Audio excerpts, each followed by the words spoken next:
Euro Track Days episode 1 and how much does it actually cost. I will give you a little breakdown, how much they actually pay for my first Euro Track Day. Haven't you heard? I'm the crazy bitch around here. There is a big disclaimer, this is the first time I'm doing a Euro Track Day, so I am learning myself and I just share my journey as I learn with you.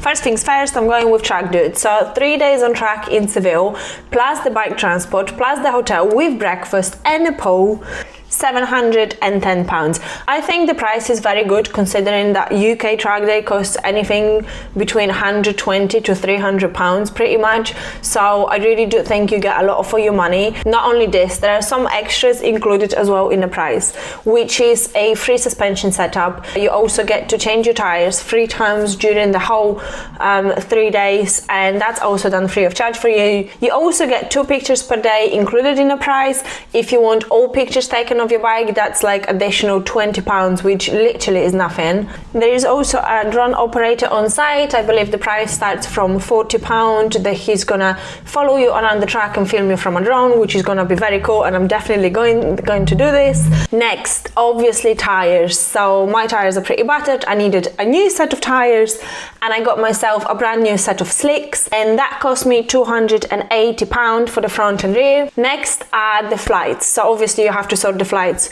on your own, and you can get flights pretty cheap if you know what to look and you book in advance.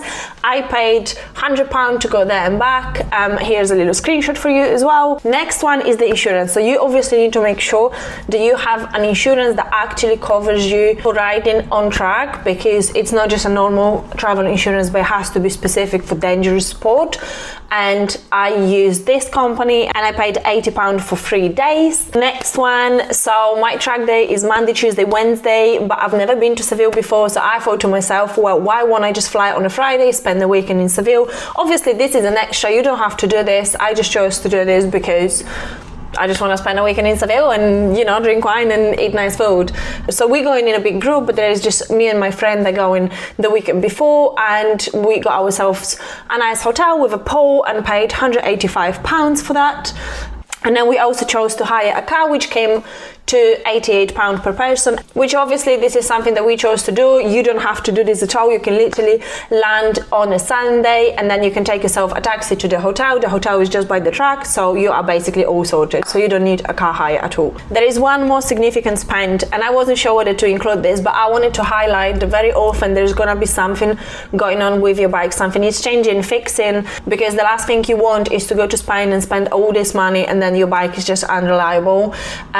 So, you know, this kind of just highlights that you have to always account for something that may need working on before you go on Euro. And unfortunately in my case I had to change my brake discs because they got a little bit wobbly and I had to change them. Now yes, there is plenty of aftermarket used ones that you can buy much cheaper than what I paid. I probably went for the most expensive options I could have gone for, and I actually went for brand new Suzuki brake discs. So yes, they cost me £406. Yes, I paid this much for them. And then I thought to myself, well, since I have new brake discs, why not get myself new pads as well? And here goes another £75. And just as I thought, okay, fine, this is my brake sorted, then I realized that I ordered those discs from Netherlands, and therefore I had to pay a tax on them, an import tax, which was £80. Yes, I did pay that as well. And then just as I thought, okay, it cannot get any worse than this, turned out that whoever I bought the bike from completely battered the bolts on calipers, so I couldn't reuse them, and therefore I had to get myself a new set of caliper bolts, which was another £26. All in all, £565 for brakes only, but you know, I do need them, so it is what it is, I suppose. But then obviously it is important to know that what I paid, what my total cost is, it's not that accurate, because obviously I changed the brakes, which you might not need to do. You might have something else going on with the bike that needs sorting. There's going to be a completely different cost. I'm going 2 days before, which also you don't have to do, which will make you save a lot of money. I just cut myself with the disc. So not only it costs a lot, it also hurts my poor little fingers. So yeah, so as I said, you know, technically you don't have to spend that much. You can do it much cheaper. You can technically only pay for the flights and the taxi to the hotel and the track day. So you probably can close in about £1,300.